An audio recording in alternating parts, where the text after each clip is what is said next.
Buenas noches. Ante todo, agradecer a la doctora Estela por la invitación, al doctor Luis Fernando Cruz. Espero ser breve como mis antecesores en esta presentación, donde abordo un poco el tema de los fondos de deuda que ya Camilo y Miguel tocaron. Pero además voy a tratar de introducir otras ideas o alternativas de financiación en este tipo de proyectos. Voy a comenzar con una breve introducción, comentarios muy generales del tema de infraestructura. Ya se ha hablado pues bastante del tema, pero tal vez hacer énfasis en una cifra que considero relevante. Es que en temas de inversión, el promedio de América Latina de inversión en infraestructura está cercano al 3% del PIB. En países desarrollados ronda el 6% del PIB. En Colombia estamos alcanzando más o menos la mitad del promedio de América Latina, es decir, todavía hay una brecha muy grande en temas de infraestructura y considero que este tema es relevantísimo porque nos pone, un reto muy grande en cuanto a la financiación. Hoy en día el programa de financiación de 4G es un reto grande. Lograr encontrar las fuentes de financiación ya pone una presión grande en el sistema financiero. Lograr cerrar esa brecha en su totalidad es un tema, que amerita mucha, como lo decía la doctora Meguasca esta mañana, mucha innovación. Aquí hay que realmente pensar muy por fuera de la caja de qué tipo de alternativas pueden llegar a financiar. No solamente estos 50 billones que son los que necesitamos ya para el financiamiento de este plan de vías 4G, sino, repito, para tratar de cerrar la gran brecha en infraestructura que tiene el país. Simplemente cifras como para que las tengamos muy en cuenta. Ya hablábamos de 50 billones de pesos el total de inversión. Esto incluye, la parte de deuda y la parte de equity, el total de la inversión en este programa de 4G. Son en total unos 7.000 kilómetros repartidos en cuatro proyectos. ¿Cómo están los avances? 3 olas, la primera, segunda, tercera ola y lo que llamamos las APP privadas. Aquí el punto tal vez más relevante que quisiera resaltar es que se ha financiado el 58% de la primera ola. Todavía segunda, tercera y las APP privadas no tienen financiación. Se han adjudicado, toda la primera ola está adjudicada, toda la segunda ola está adjudicada, apenas 2 proyectos de la tercera y apenas 9 proyectos de las APP privadas están aprobados. Necesidades de financiación. En este cuadro trato de resumir un poco de dónde van a venir los 50 billones que se están requiriendo actualmente. Y lo tenemos, esto es fuente de la ANI, lo tenemos repartido entre equity y deuda. El equity local e internacional, 5% de equity local, 15% de equity internacional, en deuda subordinada y senior, y ahí en deuda senior, en ese bucket estamos nosotros los fondos de deuda con 7 billones, 14% de la financiación. 7 billones es el límite, ese límite de 7 billones está dado por lo que los fondos de pensiones pueden invertir en este tipo de fondos. Que repito, son esos 7 billones. Actualmente más o menos la mitad está invertida, un poco menos de la mitad está ya invertida en los 2 fondos que existen, el de CAF Ashmore y el de Credit Corp Sura Asset Management. Seguramente van a venir muchos más en el corto plazo y yo la verdad espero que esos 7 billones se puedan copar relativamente rápido. Ya les habíamos dicho, de los 50 billones, 40 deuda y 10 son equity. El equity merece capítulo aparte, ya lo vamos a tocar. Y todos estos recursos, insisto, para la parte de deuda suman 40 billones. Ahora, fíjense que los bancos locales están financiando el 30% con un total de 15 billones. De nuevo, este límite de 15 billones También se da, digamos, muy por el límite del 25% del patrimonio técnico. 15 billones, digamos, deja la inversión de los bancos muy cerca de ese límite. Realmente tiene que haber hay una gran presión para llegar pues, a ese límite del 25% si logran llegar a 15 billones. Entonces la pregunta es, y estos foros, digamos, son un poco como para tirar ideas, ¿cierto? Y ahorita quizás le damos una discusión en el panel, pero realmente la presión sobre los bancos de financiación es grande y digamos, ese gap de duración entre el activo y el pasivo de los bancos es grande. Basilea III pone sin ninguna duda muchísimas más restricciones en la financiación o digamos en los préstamos de los bancos, sobre todo de muy largo plazo. Caso, por ejemplo, de Chile se está viviendo. Chile financió gran parte de su programa de infraestructura a través de los bancos. Los bancos eran son prestamistas de muy largo plazo, mucho más largo plazo que en Colombia. Sin embargo, a raíz de todos estos temas de Basilea III, ya los bancos en Chile están saliendo de esos plazos más largos y le están abriendo espacio a, digamos, alternativas como los fondos de deuda, que la verdad en Chile hasta hoy no existen. Entonces, también, como lo pongo aquí en la segunda pregunta, no deberían especializarse más en colocar y rotar esos créditos. Le hacían la pregunta al ministro de Hacienda ahora, si no con un incentivo tributario, porque es evidente que el país en este momento no lo va a hacer, pero es que el activo y la rentabilidad del activo es tan atractiva que en realidad es suficiente, digamos, como para pensar en que los bancos se especialicen en rote ese crédito, salga de ese crédito rápidamente y así como se desarrolló la titularización hipotecaria, se podría desarrollar este asset class vía titularizaciones. Otro que no lo menciono aquí, pero que sería un actor fundamental, es cómo lograr, yo utilizo la palabra retailización, no es muy ortodoxa, pero es cómo logramos llegarle a más gente con este activo. Es que rentabilidades de inflación más 7, inflación más 8 en el largo plazo, realmente ayudan a solucionar mucho el problema de alternativas de inversión. Entonces, pero hoy el acceso es muy limitado, básicamente pues fondos de pensiones, compañías de seguros, eventualmente podría tener acceso lo que se llama como el ultra high net worth, las oficinas de familia, etcétera. Pero es un reto grande que le queda a los asset managers, es cómo logramos, de nuevo, retailizar ese acceso a un asset class como este, o por ejemplo a un asset class como el inmobiliario, que hoy es de muy difícil acceso por dos razones. Uno, por los montos altos, y dos, porque no tienen liquidez. Entonces, es muy difícil, digamos, que en la medida en que vamos bajando en esa pirámide, donde la gente empieza a tener necesidades de liquidez en el corto plazo. Yo entro en esa inversión, pero tal vez no me puedo amarrar 10 años. Entonces, ¿cómo hacemos para proveer ventanas de liquidez en este tipo de alternativas? Es un reto muy grande, eso daría pues para toda una discusión, pero lo quiero poner sobre la mesa porque me parece muy relevante. En cuanto a riesgos, simplemente como para enumerar los que nos parecen más relevantes. Uno, el riesgo de financiamiento, ya lo he tocado, pues realmente hay que estresar bastante los números para lograr llegar a ese cumplimiento de 50 billones. Digamos, creo que se llega, pero hay que estresarlos.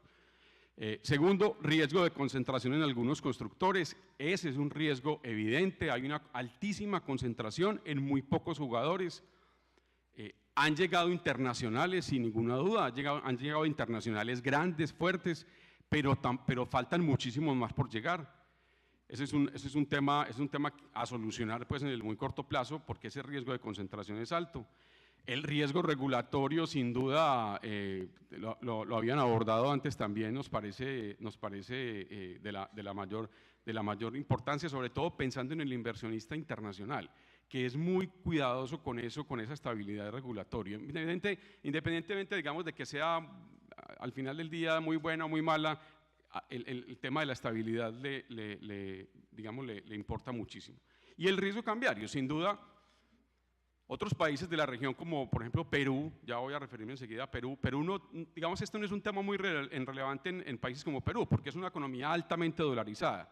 Entonces, llegan créditos de afuera en dólares, pero digamos, gran parte, por ejemplo, de los peajes pues, están denominados en dólares, etcétera. Entonces no es un problema allá. Pero en nuestro país sí, sin duda, es un tema importante, porque gran parte de la financiación, o buena parte de la financiación, viene de afuera en dólares, y estar expuestos a ese riesgo cambiario, pues sin duda puede poner en peligro al final del día la ejecución de un proyecto de estos. En Colombia yo creo que existe un mercado no altísimo, digamos, no súper líquido de derivados de largo plazo, pero yo creo que en general hoy en día los bancos ofrecen buenas coberturas hasta 10 años, no llegarían pues a los plazos de 20 o 25 años, pero yo creo que hasta 10 hay una buena cobertura.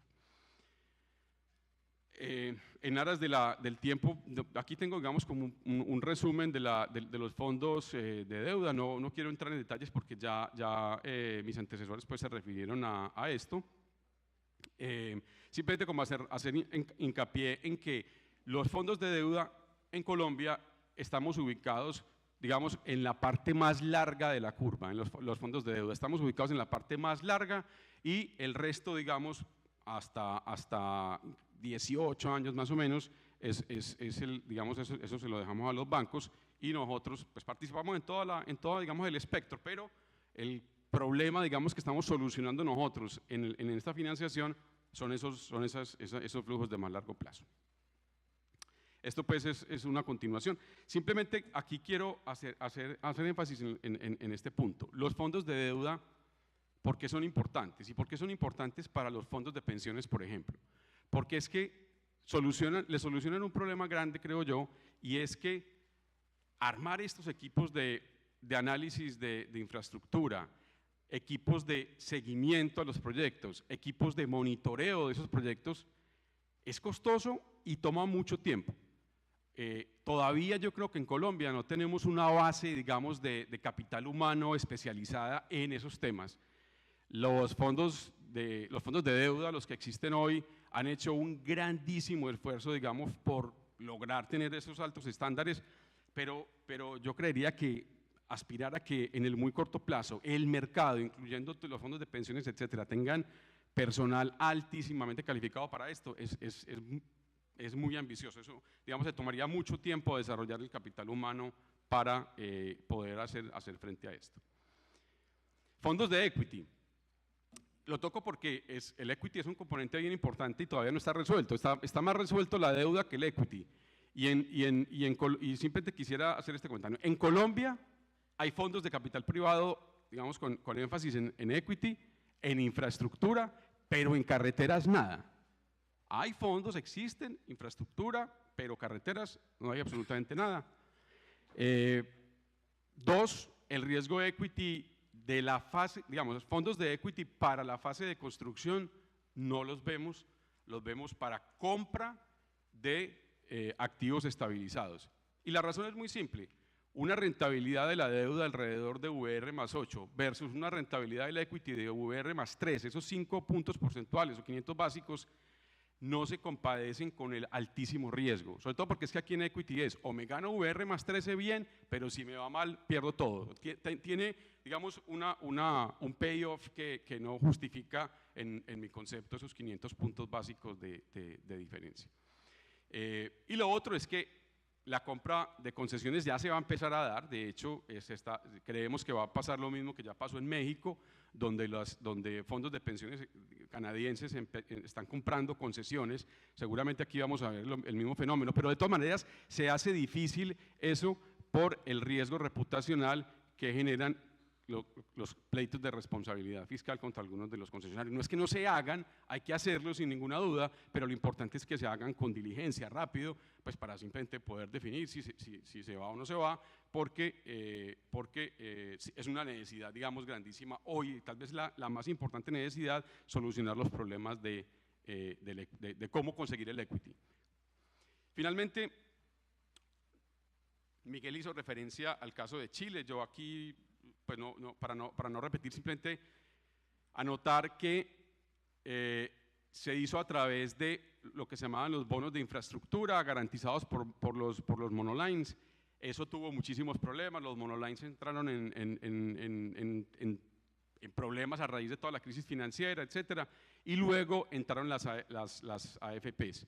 Un caso bastante exitoso, para los chilenos, digamos, consideran que su programa ha cumplido plenamente el objetivo. Y finalmente, en el caso de Perú, un esquema bastante novedoso y que ha funcionado bastante bien, donde los sponsors lo que hacen es que, como ustedes ven ahí, crean un fideicomiso y las AFPs lo que hacen es que prefondean ese fideicomiso.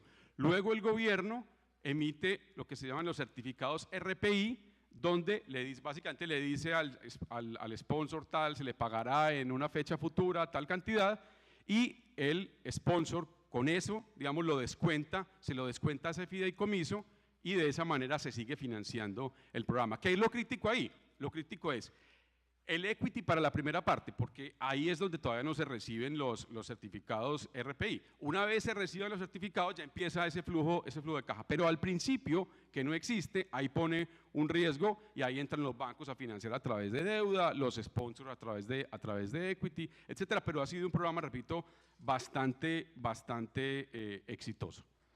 Ahí lo tengo, es un mecanismo que ha funcionado muy bien y algunos constructores han entrado en default. Siguen recibiendo los pagos, aunque se genera un riesgo reputacional, pero digamos, bajo estrés el sistema ha mostrado que funciona y funciona bien. Y esos certificados, al final del día, fíjense qué interesante, porque es deuda soberana, no al nivel de seniority de la deuda directa soberana de la nación peruana, pero tiene esa connotación de deuda soberana. Y por eso los fondos de pensiones exigen una rentabilidad superior, más o menos en 100 puntos básicos. Les ha funcionado muy bien y el sistema es muy exitoso. Muchas gracias.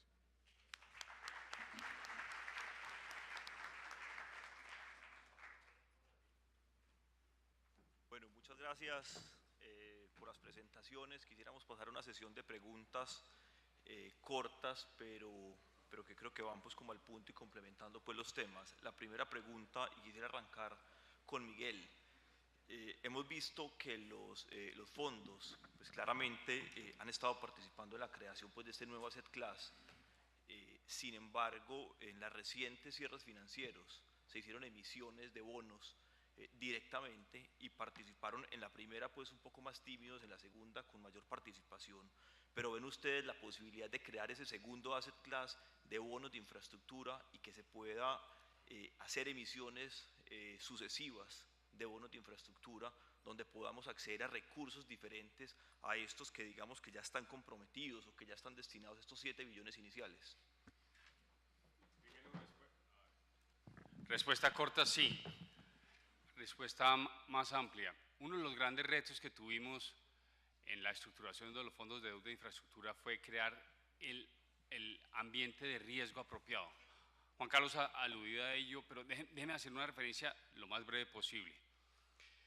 Alguna vez nos invita el ministro de Hacienda y nos dice, ¿por qué esto no corre? ¿Por qué no han ustedes ya cerrado los fondos de deuda de infraestructura? Y le decíamos, ministro, podemos hablar de muchas cosas, déjeme decirle un tema muy concreto. Usted tiene un fondo de deuda y le hacemos una inversión en el fondo de deuda. Ese fondo de deuda, ¿cómo va a llegar y empecemos? Un inversionista, un sponsor, el equity. Y además pensemos esto, ministro, si tenemos no un fondo de deuda, sino varios, van a llegar los recursos de los afiliados, en nuestro caso de Porvenir, al mismo proyecto por distintas vías y en algún momento podemos llegar a tener más del 60-70% del proyecto. Entonces tenemos un concepto de riesgo que teníamos que definir muy claramente y fue una negociación que de verdad tomó el tiempo y el cuidado que requería el nivel de riesgo que queríamos asumir. Finalmente llegamos a un principio de acuerdo que entre todos, porque esto fue de industria, nos sentimos todos satisfechos. El gobierno nos dijo, esto es de regulación, le dijimos, no, esto es de acuerdo, no podemos poner todos los huevos en la misma canasta y tenemos que cumplir con ello. Pasado esto, Julián, entonces vienen los bonos.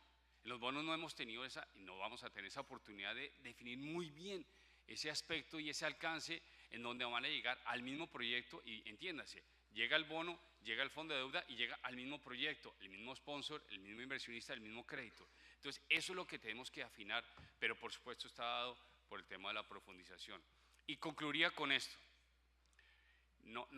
hablamos los tres de que son los retornos y por qué tiene más bajo nivel de riesgo y con un mejor nivel de retorno. Pero no nos podemos alejar de la situación actual del mundo. Por un instante dejemos la política contracíclica del Banco Central y pensemos qué pasa en el mundo. O sea, uno comprar un bono en Japón, en Alemania, para que vuelvan después de 10 años menos dinero que entregó. Entonces uno dice, en estos escenarios de tasas de negativas, ¿dónde vamos a encontrar una asset class que produzca los resultados y los retornos que esperamos con un nivel de riesgo adecuado? Sobra decir que el nivel de la deuda pública que tenemos en Colombia, pues no es gracias a nosotros los que estamos en este país. Pues por supuesto es todo el influjo de inversión extranjera de portafolios que por supuesto están refugiando en estos países buscando retorno, que no ir a comprar en obviamente títulos que estén con rentabilidades negativas. Y eso nos lleva necesariamente a buscar qué son esos activos alternativos que nos van a dar el retorno que necesitamos para generar la tasa de reemplazo, que es el argot técnico para decir el nivel de pensión, y esos son este tipo de activos. O sea, necesariamente nosotros tenemos que buscar estos activos como vía para construir el retorno que necesitamos para nuestros afiliados. Por eso, respuesta larga, por supuesto que sí, con las condiciones adecuadas que requerimos. Bueno, una pregunta para Camilo. Digamos, vemos llegando financiadores para la deuda, bancos internacionales, bancos locales, fondos de deuda, pero definitivamente el tema de equity hoy está siendo uno de los cuellos de botella para avanzar. Camilo mencionaba que se han cerrado 8 proyectos, realmente estos 8 son cierres de la ANI, pero todavía no el cierre financiero final donde ya definitivamente se estén desembolsando los recursos. De esos van 3, estamos próximos a cerrar los siguientes 2, pero el gran espacio que aún falta por llegar a los recursos es equity. ¿Ven ustedes llegando al equity de los proyectos a los concesionarios, cerrando ese espacio, sea con nuevos fondos, con nuevos recursos? Digamos que la discusión del equity en el tema de financiamiento de estos proyectos es la más importante. Hay dos maneras de verla. Una, la que piensa que si tiene una carta de crédito y garantizan el equity, el problema ya está solucionado, pero digamos que la imbricación en términos de concesionario y EPCista es tan grande en estos negocios que hay que hacer casi un estudio corporativo para entender la capacidad real financiera de las compañías. Arranco diciendo eso porque lo normal en este tipo de proyectos es que haya demoras y desviaciones y la capacidad financiera del sponsor le define qué tanto aguante tiene ante esas posibles contingencias. Lo segundo es que hemos visto 3 tipos de sponsors. Los primeros son los que para cerrar sus proyectos han traído otros inversionistas y han vendido parte de sus participaciones. Los segundos que están esperando a cerrar para vender parte de sus participaciones, y un tercer tipo de sponsors que no están interesados en diluirse. Digamos que ahí hay un tema de concentración y de preocupación que hay que revisar muy bien como prestamistas. Yo creo que el mercado es perfecto y yo creo que el mercado ya se ha venido moviendo. Las exigencias de financiamiento de estos proyectos requieren equity, requieren garantías, requieren unas estructuras bastante complejas y digamos que con distintas previsiones al respecto, y en muchos proyectos lo que vamos a ver a futuro es nuevos inversionistas, especialmente en la parte de APPs privadas. Lo que estamos viendo es que muchos de los proyectos están revisando sus alcances con la ANI porque eran demasiado ambiciosos, y en muchos de esos también estamos viendo la posibilidad de entrada de nuevos inversionistas. Para cerrarle pues, la idea, yo creo que al final la discusión del equity es la más importante, pero el mercado yo creo que va a ser perfecto y se van a ir reacomodando en la medida que requieran lograr los recursos para estos proyectos. Gracias. Una pregunta para Juan Carlos. Mencionó las APPs privadas. En la experiencia internacional que han tenido desde SUAM, donde digamos que ya hay una exposición pues, a diferentes mercados, a diferentes pues, activos de infraestructura, han tenido experiencia de APPs privadas y ven eso, transferible esos conocimientos al mercado colombiano, donde definitivamente se van a necesitar recursos, pero además no se tiene digamos, la seguridad del pago final como están las APPs públicas, y existe un riesgo comercial, lo cual pues implica posiblemente una complejidad mayor en la estructuración de los mismos y de la financiación. Ese es el riesgo más alto, el riesgo comercial. que pone, digamos, que hace tan, digamos, o más bien pongamos en estos términos, que le resta tanto atractivo a las APP privadas. La verdad, por ejemplo, esquemas como el de, si ustedes miran esquemas como el de Perú, se parece mucho a eso. Pero la verdad es que como se logró tener esa similitud a lo que es un bono del gobierno, pues digamos es porque el gobierno, aún siendo de carácter APP privado, llamémoslo así, el gobierno ha puesto garantías y ha logrado bajar el nivel de riesgo como está. Pero en Colombia la verdad es que esas APP privadas, como están estructuradas hasta el momento, digamos, generan todavía unos riesgos muy altos, porque ese riesgo comercial al final del día, no sé si vamos a estar dispuestos a asumirlos pues todos los jugadores en esto. Es un riesgo bastante alto. Gracias. Una pregunta para los tres. Ahora hablaban pues, de los plazos del fondeo de los bancos, en cierta medida pues de un visible pues digamos descalce, si se puede llamar así, entre el plazo de los créditos versus el fondeo que conocemos estructural de los bancos, pero tampoco se tiene una estructura todavía, o no se ha visualizado una estructura, pues lo que conocemos como los mini-perm. ¿Se ven ustedes siendo los que entren en esa segunda fase una vez se terminen los riesgos de construcción, entremos en la fase de operación y que definitivamente sean los fondos de pensiones o los fondos de deudas quienes faciliten hacer el take-out para poder seguir con las siguientes fases de financiación, entrando pues una vez las diferentes unidades funcionales?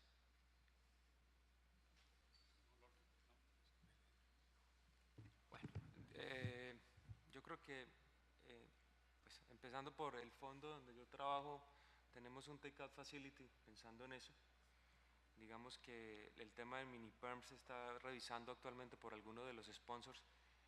Digamos que la gran pregunta que uno se hace ahí cuando ve la estructuración es ¿y qué pasa si no logran ese refinanciamiento? Y digamos que esos take-out facilities son la respuesta para eso. Yo creo que es mucho más probable que gran parte de esas concesiones después del periodo de construcción se traten de ir al mercado de capitales por los costos asociados. Y tercero, un tema del apetito de los bancos. Lo que estamos viendo en los cierres de primera ola es que los bancos todavía están dispuestos a ir a 17, 20 años sin ningún problema. Yo creo que les preocupa en este momento no tanto Basilea, pero la gran presión que les va a llegar es por parte de los calificadores de riesgo. Entonces yo creo que sí va a haber una rotación de esos créditos a futuro y digamos que ahí va a haber una gran oportunidad para los fondos de deuda.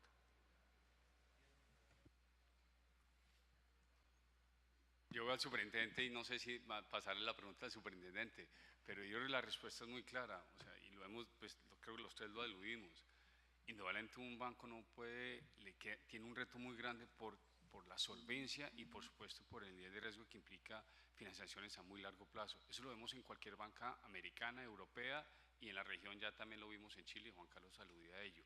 Por lo tanto, claramente ya veremos que una ventaja que tiene un inversionista institucional, entendiendo, y también Juan Carlos aludía de lo que son bien sea las compañías de seguros, los fondos de pensiones y en alguna medida estos la family office, que puedan llegar a decir, pues por supuesto, alinear, pero en eso particularmente compañías de seguros y fondos de pensiones, esas inversiones de largo plazo y esa generación de necesidad de activos o para disponer de sus fondos también en ese largo plazo. O sea, por lo tanto, ese calce que pueden hacer, pues es indudablemente unos agentes llamados a tener esa posibilidad de fondear a largo plazo. Sí, creo que no hay mucho más que agregar. Exactamente, el caso de Chile es muy diciente, como lo expresé en la presentación. Prácticamente todo el programa de infraestructura en Chile estaba siendo financiado por los bancos y estaban yendo a muy largo plazo, estaban 25 años y hasta más inclusive. En una reciente visita que hacíamos ya, esos dos bancos grandes financiadores que financian estas obras en Chile, ya estaban dándole, digamos, la bienvenida a la posibilidad de fondos de deuda, porque básicamente era un viaje exploratorio de mirar si los fondos de deuda podrían tener cabida en Chile o no, y repito, fue bastante satisfactorio para nosotros, obviamente, pues como oportunidad de negocio, ver cómo esos bancos le daban la bienvenida a los fondos de deuda porque sabían que ya no podían estar en esos tramos tan largos de la financiación. Gracias. Una pregunta para los tres o para quien quisiera responderla, pero vemos, y Juan Carlos lo mencionó al principio en su presentación, vemos una concentración en pocos jugadores quienes realmente llegaron pues a esta primera ola. Me refiero pues a los sponsors. Y eso igualmente pues está llevando a que esa misma, digamos, diversificación que se está dando allí pues pueda generar un riesgo sistémico en diferentes concesiones donde están participando con porcentajes menores y donde no hay un concesionario dominante.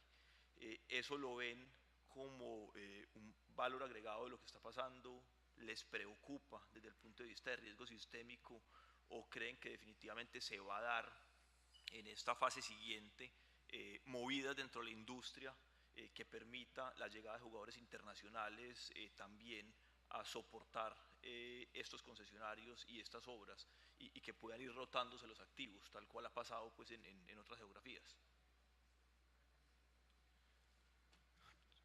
Yo diría, sí han llegado sponsors internacionales, han llegado y han llegado grandes, pero faltan otros por llegar, como lo mencionaba, faltan algunos por llegar. Pero sin duda a la pregunta, es un riesgo grande. O sea, digamos, yo antes que, no podría decir que me gusta esa concentración, nosotros lo vemos como un riesgo grande y obviamente preferiríamos pues que llegaran muchos más jugadores porque con eso, como bien lo mencionas, se lograría bajar ese riesgo sistémico. Creo que también,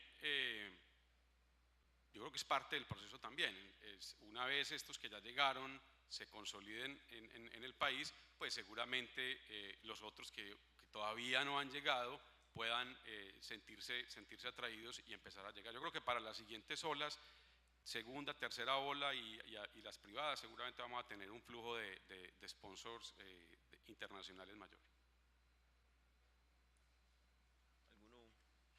No, yo creo que solo aludiría a algo que ya está dicho por arriba y por abajo. Yo no pude estar en el panel de esta mañana del tema de la reforma tributaria, pero ¿qué inversionista invierte con un tema en que no sabemos las condiciones que van a quedar de cara a futuro? Por lo tanto, esa estabilidad tiene que también darse no solo por el propio asset class de infraestructura, sino por supuesto por un tema regulatorio que tiene que dar esa claridad para un inversionista, y eso también es un aspecto por definir.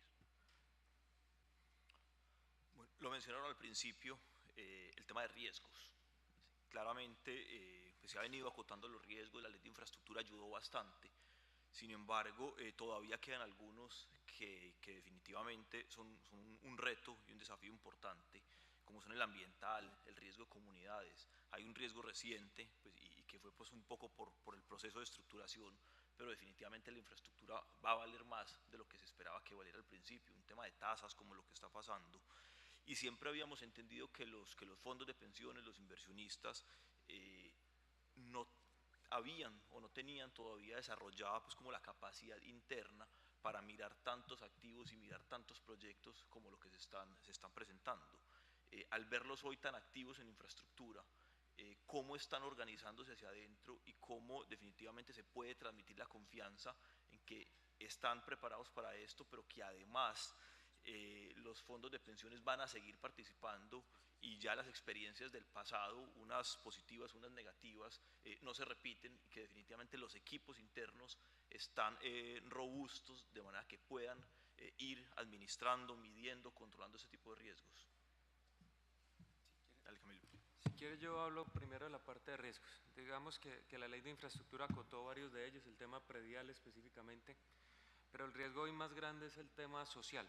Digamos que el marco de consultas previas y de comunidades no está muy bien definido y vía tutela uno termina recibiendo nuevos jugadores en las concesiones que complican todo el esquema. Un caso reciente, a cada unos pocos kilómetros, aparece una nueva comunidad en la ampliación de la carretera Cartagena-Barranquilla con pretensiones, ponen una tutela, el Tribunal de Bolívar falla en contra del proyecto y la orden del juez es parar la operación de la concesión. Digamos que esos riesgos se tuvieron en cuenta en la estructuración del proyecto, tienen cuentas de reserva, tienen mecanismos de liquidez, pero eso no es infinito.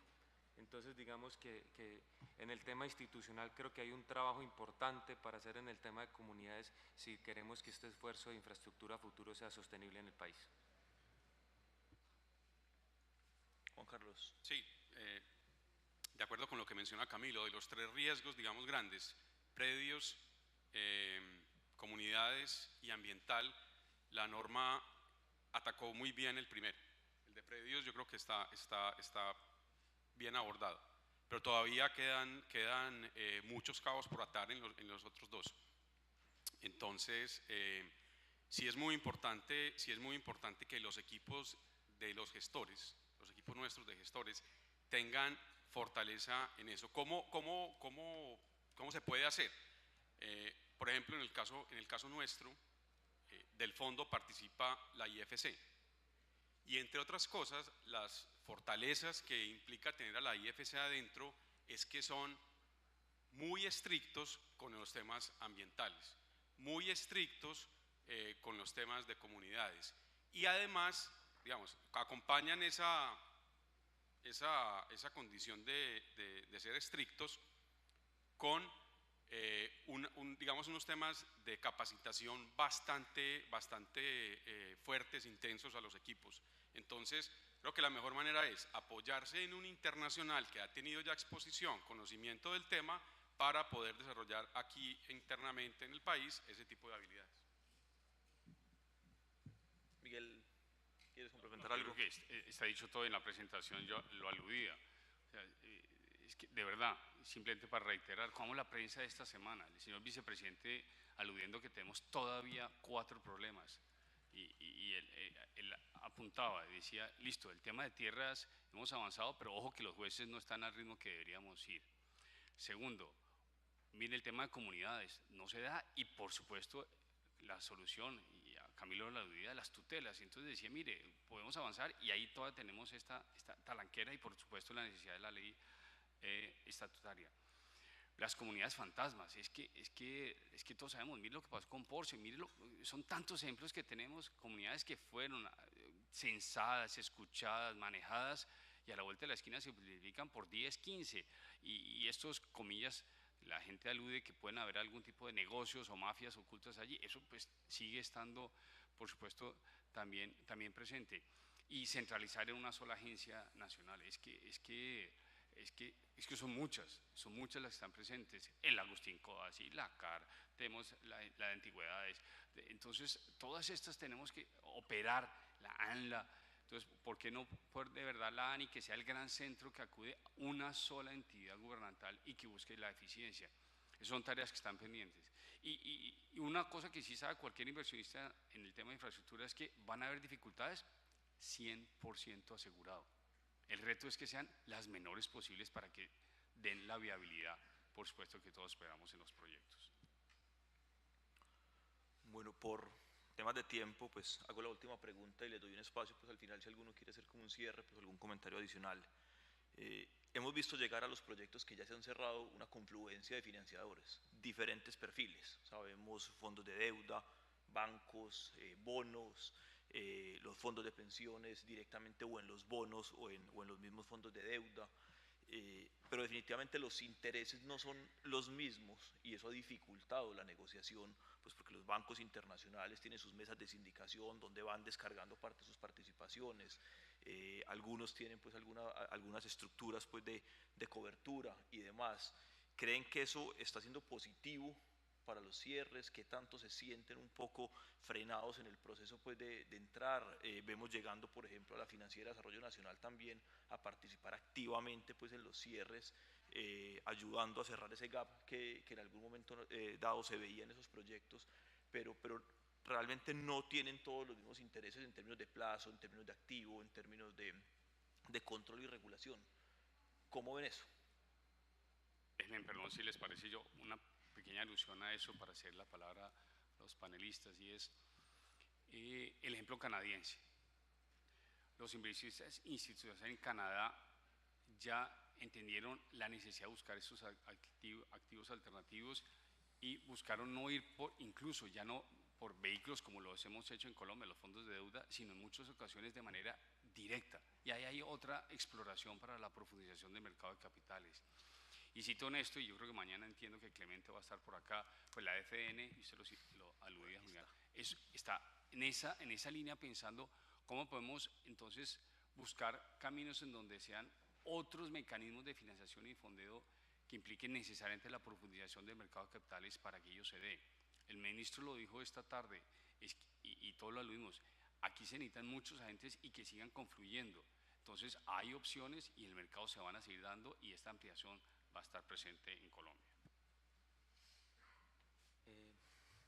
Yo creo que uno de los factores más relevantes para el logro de los cierres de las concesiones que ya lo han tenido es el tema de la línea de liquidez de la FDN. Estamos, como lo hemos mencionado, en un país donde hay unos riesgos grandes prediales, sociales y ambientales, y yo creo que esos mecanismos de liquidez, cuando uno mira esas estructuras, mitigan en gran parte esos riesgos y facilita el cierre, y yo creo que ahí la FDN está haciendo un gran trabajo. Segundo, la experiencia en los proyectos donde nosotros hemos estado es que hay una gran alineación entre los prestamistas en intereses, digamos que todos son jugadores distintos, pero todos queremos al final lo mismo, que es una muy baja probabilidad de default y un buen retorno, pero creo que el mercado y los cierres se han demorado por la curva de aprendizaje. Yo creo que en Colombia nunca se había hecho project finance como el que se está haciendo ahorita, y es una curva de aprendizaje para los sponsors, para los prestamistas, para los ingenieros independientes y para los abogados. Entonces yo creo que se mueve, pero se mueve lento. Esperamos tener noticias de nuevos cierres en el futuro cercano, básicamente eso.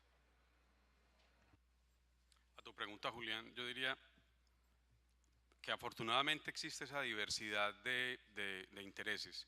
Primero por los plazos, digamos, plazos largos que los fondos de deuda están buscando, plazos menos largos que los bancos están buscando, y sobre todo, por ejemplo, en el tema del equity, yo no vería alguien que tenga, por ejemplo, el interés de entrar tanto en deuda como en equity. Me parece que ese es un tema positivo, que exista esa diversidad, que unos quieran entrar en equity, otros quieran entrar en deuda. Repito, no vería los dos alguien entrando en las 12 partes. Me parece que es contraintuitivo, pues, por decirlo lo menos, pero repito, creo que esa diversidad entre, por ejemplo, los fondos, los bancos ha sido muy provechosa para esta financiación que ya se ha logrado en los tres proyectos. Muchas gracias a todos. No sé si alguno quiera pues como cerrar con algún mensaje adicional, o si alguien pues del auditorio quisiera hacer alguna pregunta. Yo creo que ya todos estamos cansados, entonces no quisiéramos extendernos más.